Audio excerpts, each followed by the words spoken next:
Benoît Morens, bienvenue. Enchanté.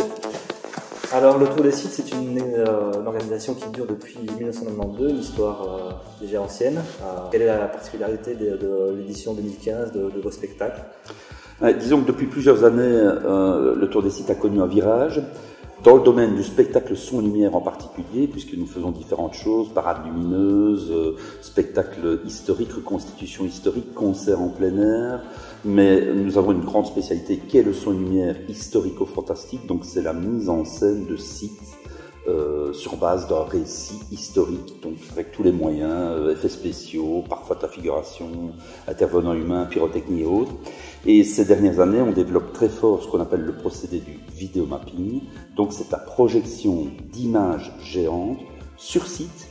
Nous avons fait plusieurs de ces spectacles, entre autres un qui a eu un grand succès, qui a rencontré un grand succès il y a 3 ans à l'abbaye de Val-Dieu, l'année passée à Recogne, mais aussi à Mons, et c'est chaque fois un spectacle qui est installé pour plusieurs soirs.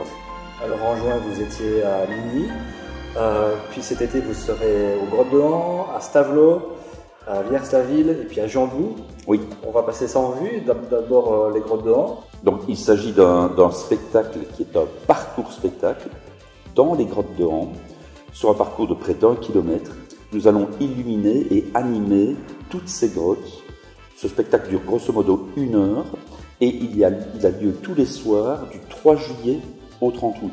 Le public est invité à découvrir les grottes et le passé des grottes dans un premier temps. Et puis dans un second temps, l'explorateur, le guide qui les accompagne, va les inviter à passer du côté obscur de la force, si je puis dire, de l'autre côté, dans un monde tout à fait étrange, un peu paranormal, un peu fantastique. C'est l'autre monde, le côté caché de ces grottes de Han, et ce, au travers d'un spectacle sur 360 degrés, bourré d'effets spéciaux, spectacle en 3 dimensions, et ça vaut le coup parce que c'est une grande première en Belgique, c'est une grande première, je crois, à l'échelle du Benelux et de la France. Il n'y a jamais eu cela, en tout cas, jamais dans des grottes et dans une dimension pareille. Le d'abbaye, là, on est dans une approche qui est en phase avec ce que Tour des Sites a toujours produit depuis 92, puisque nous avons produit plus de 600 productions sur presque autant de sites différents. Comme vous le savez, l'abbaye de Stavelot a été déterminante pour le développement de la ville, puisque ce village et cette ville se sont construits autour de cette gigantesque abbaye. Cette abbaye a aussi marqué le folklore de la région, puisque la laie d'arrêt n'est pas étrangère à l'abbaye de Stavelot, et les fameux blancs moussis ne sont pas étrangers à l'histoire de l'abbaye de Stavelot. C'est ce que nous allons raconter dans ce spectacle qui fera une 30aine de minutes, et qui est un spectacle qui mettra en évidence une partie de l'ancien corps de logis de l'abbaye. C'est aussi un spectacle vidéomapping, donc c'est la projection d'images géantes en 3 dimensions sur les façades de l'abbaye. Ça vaudra vraiment le coup parce que peu de gens connaissent réellement l'histoire de cette abbaye. Il y a énormément d'expositions, d'ouvrages qui tournent autour de l'abbaye de Stavelot, mais raconté au travers d'un son-lumière, c'est encore différent. Le Tour des Sites, c'est la Nuit des Chœurs 2015, édition particulière à Villers-la-Ville. La Nuit des Chœurs, c'est un concert promenade à la rencontre d'ensembles vocaux de renommée internationale.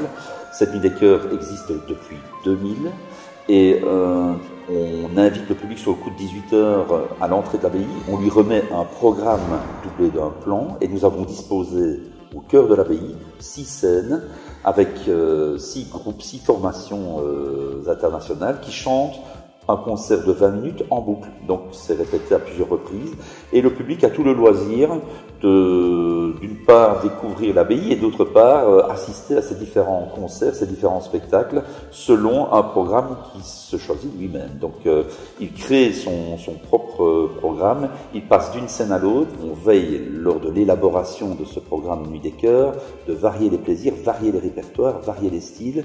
Sur le coup de 23 heures, l'ensemble de ces artistes se retrouvent sur une seule et unique scène, et là c'est l'apothéose. Le public est convié à voir un concert beaucoup plus enlevé, beaucoup plus rythmé, sous une pluie de feux d'artifice. Alors Morane sera dans la nef, elle chante ses grands tubes en acoustique avec 1 voire 2 instruments, et elle est accompagnée d'un ensemble vocal comme le veut la tradition. Alors la dernière étape pour le Tour des Sites de cette saison d'été, c'est la journée du patrimoine, les 11 et 12 septembre à Gembloux, à l'abbaye.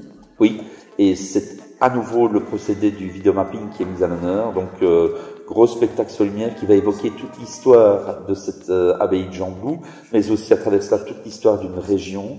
Et c'est à voir aussi, puisque c'est un bâtiment qui a été récemment rénové au niveau de sa façade extérieure, qui est splendide et que les gens connaissent très peu. Et on pourra en reparler puisque les médias vont s'emparer de cet événement. C'est pas non plus chaque année qu'il y a un tel événement en point d'orgue de ces journées du patrimoine, et nous sommes très heureux d'y participer avec ce type de spectacle qui actuellement cartonne un peu partout dans le monde, comme je vous le disais, à travers ce procédé révolutionnaire du mapping.